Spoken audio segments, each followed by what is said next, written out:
খাদানের আসল ভিলেন কে? সেটা কি অনির্বাণ চক্রবর্তী, নাকি যিশু সেনগুপ্ত, নাকি অন্য কেউ? Hey guys, welcome to my channel. আমি মহারাজার। এখন আমরা এই বিষয়টাকে নিয়ে কথা বলবো। বন্ধুরা, খাদানের ভিলেন নিয়ে বেশ চর্চা হচ্ছে যে কে দাঁড়াবে দেবের এগেনস্টে। এবার বক্তব্য হচ্ছে যিশু সেনগুপ্তর নাকি ডাবল একটা লুক আছে, ডাবল রোলের ভিতরে একটা আছে, এরকম কিছু প্রেডিক্ট করা হচ্ছে। বলা হচ্ছে যিশু সেনগুপ্ত হয়তো ভিলেন হতে পারে।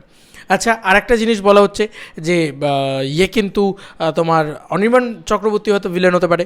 তার চরিত্রটা এতটা সোজা চরিত্র হবে না, কারণ সে একটা লাশের সামনে দাঁড়িয়ে আছে, সেও ভিলেন হতে পারে, আউট অ্যান্ড আউট ভিলেন আর কি। তো আমার মনে হয় যে খাদানে এরা দুজনের কেউই ভিলেন না। আসলে খাদানে সবাই ভিলেন, মানে গল্পটা ওরকমই। অ্যাকচুয়ালি কী বলো তো, সুমিত গাঙ্গুলি একটা কথা বলেছিল যে খাদানে সবাই ভিলেন। তা আমার মনে হয় খাদানে দেবও ভিলেন। ইয়েস, দেবদা নিজেও ভিলেন খাদানে। মানে ওর কিছু ইনার প্রবলেম আছে, যেটার জন্যে মানে কেজিএফের রকি ভাইকে দেখেছো তো, মানে ও পুরো ইনলিগালের একদম বাপ, ঠিক আছে? তো এই ইনলিগালের বাপ হয়তো দেবদাও এখানে। তবে কেজিএফের সাথে এই সিমিলারেন্সটার কিন্তু কোনো আর অন্য কোনো বার করো না যে ভাই কপি বা ইত্যাদি ইত্যাদি, এমনটা নাও হতে পারে। হয়তো দেবদা রিয়েলি একজন ভিলেন, মানে রিয়েলি একজন খারাপ মানুষ। শ্যাম মাহাতো রিয়েলি একজন খারাপ মানুষও হতে পারে। আমরা অনেক কিছু প্রেডিক্ট করতে পারি।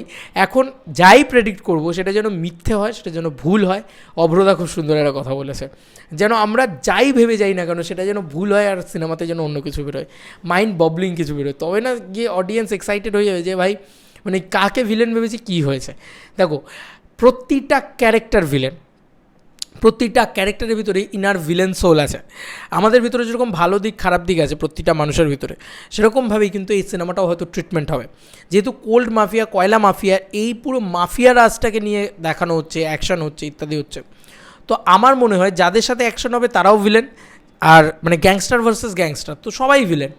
তো আমার মনে হয় যে হয়তো দেব ভার্সেস দেবও হতে পারে, মানে দেবই হিরো আবার দেবই ভিলেন। মানে দেবের তো ডাবল রোল এখানে, ধরো বাবা দেবটা ভিলেন, ছেলে দেবটা হিরো, এমনটা হতে পারে। আবার ছেলে দেবটা ভিলেন, বাবা দেবটা হিরো। আপাত দৃষ্টিতে হয়তো শুরু থেকে আমাদের মনে হবে বাবা দেবটাই ভিলেন, কিন্তু ছেলে দেবটা হিরো। পরবর্তীতে বেরোলো যে ছেলে দেবটাই আসল ভিলেন, বাবা দেবটা হিরো। এরকম জিনিসপত্রও হতে পারে। আবার যিশুদার ক্ষেত্রে অনেকে অনেক রকম থিওরিজ দিচ্ছে, হতেই পারে যিশুদাও ভিলেন হতে পারে।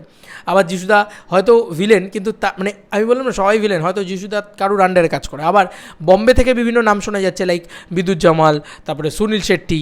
তো এই যে একটা গাড়ি নিয়ে ঢুকছে দেখবে ওদের ওখানে, তো আমার মনে হয় সবথেকে বড় ভিলেনটা হয়তো আরও পাওয়ারফুল কেউ হতে পারে, মানে লাইক সুনীল শেট্টি বা বিদ্যুৎ জামাল। কারণ আমরা শুনেছিলাম যে বিদ্যুৎ জামাল আর দেবদার নাকি hand to hand comeback action sequence থাকবে। তো সেইটা হয়তো হতে পারে যে ওই যে গাড়ি নিয়ে ঢুকছে, মানে বাইরের যে শক্তি, সেই শক্তিটা মার্সিডিজ নিয়ে ঢুকছে, দেখবে অনেকগুলো গাড়ি কিন্তু পাওয়ার বোঝা যাচ্ছে। তো তাদের সেই গাড়ির ভিতরে কিন্তু সুনীল শেট্টি থাকতে পারে, হয়তো সুনীল শেট্টি মেন ভিলেন। আর খাদান প্যান ইন্ডিয়া রিলিজ হবে, সেখানে সুনীল শেট্টি একটা বড় ফেস, এটা তো বলতেই হবে, এমনটা হতে পারে। তো পসিবিলিটিস অনেক কিছু আছে, আমরা আলোচনাই করতে থাকবো। তো আমার মনে হয় যে খাদানে সবাই ভিলেন। এখন আমরা কিছু বুঝতেই হতে পারছি না, দেবী ভিলেন। মানে সিনেমাটা যতক্ষণ না দেখবো ততক্ষণ আমরা কিছু বুঝতে পারবো না। ট্রেলার টিজারের কাজই এটা, যে আমাদের এক্সাইটমেন্ট বাড়িয়ে দেওয়া আর এই আলোচনাগুলো করা। সত্যি কথা বলতে কি, বাংলায় এমন সিনেমাই তৈরি হয় না যেটাকে নিয়ে তুমি এত আলোচনা করতে পারো, কে হিরো কে ভিলেন সবই বোঝা যায় আগে থেকে।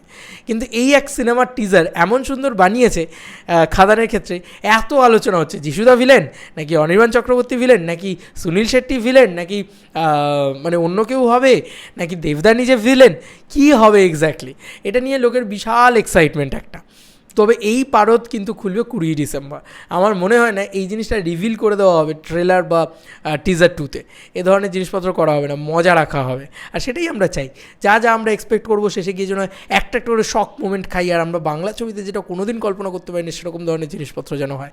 তাহলেই তো আমরা ভাই কী বানিয়ে ফেলেছে, এটা তো আবার দেখতে আসতে হবে। এই ব্যাপারটাকে যেন চলতে থাকে। যাই হোক, তোমাদের আর কি মতামত এন্টার ভিডিওটাকে নিয়ে জানিও কমেন্ট সেকশনে। চলো বন্ধুরা, নতুন কোনো ভিডিওতে দেখা হবে, কে ভিলেন।